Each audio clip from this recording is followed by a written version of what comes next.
ট্রান্সফরমেশনের পর টিস্যু কালচারের মাধ্যমে সম্পূর্ণ কলা গাছটি তৈরি সম্ভব হবে। উপজেলা এবং জেলা পর্যায়ে আমরা প্রথম স্থান অধিকার করে এখন বিভাগীয় পর্যায়ে ঢাকা আসছি আমরা। আসসালামু আলাইকুম সম্মানিত বিচারক মণ্ডলী, আপনাদের সবাইকে জানাচ্ছি আমাদের আন্তরিক শুভেচ্ছা অভিনন্দন।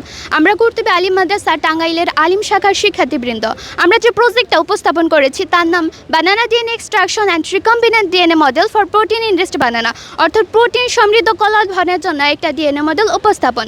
স্যার, আমাদের প্রজেক্টের মূল বিষয়বস্তু হচ্ছে কিভাবে কলা থেকে ডিএনএ আইসোলেশন করা যায় এবং বায়োটেকনোলজি অ্যান্ড জেনেটিক ইঞ্জিনিয়ারিং ব্যবহার করে কলার পুষ্টিগুণ, বিশেষ করে কলাকে কীভাবে প্রোটিন সমৃদ্ধ করা যায় তার একটি রিকম্বিনেন্ট ডিএনএ মডেলের ডেমো প্রদর্শন করা।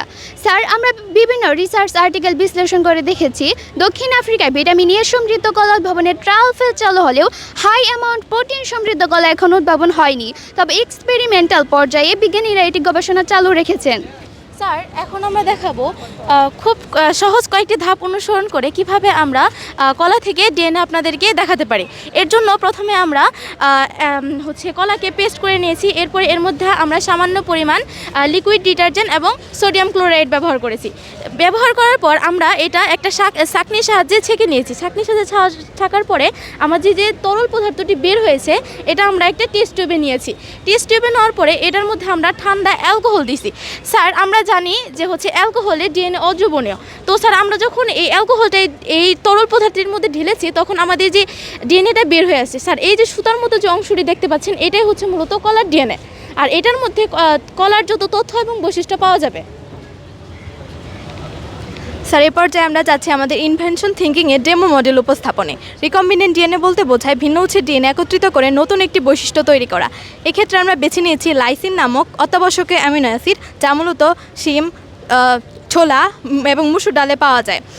লাইসিন আমাদের জন্য অত্যাবশ্যকীয় কারণ এটি আমাদের দেহে উৎপন্ন হয় না, বাইরে থেকে খাবারের মাধ্যমে গ্রহণ করতে হয়।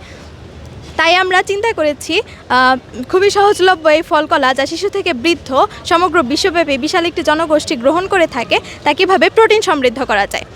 স্যার, প্রথমে আমরা আমাদের ডিজায়ার্ড জিনটি সিলেকশন করেছি। এরপর রেস্ট্রিকশন এনজাইম ইকো-আরআই দিয়ে কেটে জিনটিকে আইসোলেশন করেছি। এরপর প্লাজমিডে আমরা জিনটিকে ইনকর্পোরেট করেছি লাইগেজ এনজাইম ব্যবহার করে। প্লাজমিড হলো আমাদের অ্যাগ্রোব্যাকটেরিয়ামের ডিএনএ বহনকারী অংশ। অ্যাগ্রোব্যাকটেরিয়াম মেডিয়েটেড ট্রান্সফরমেশন প্রক্রিয়ায় ডিএনএ স্বাভাবিকভাবে ট্রান্সফার হতে পারে। ট্রান্সফরমেশনের পর টিস্যু কালচারের মাধ্যমে আমাদের সম্পূর্ণ কলা গাছটি তৈরি সম্ভব হবে।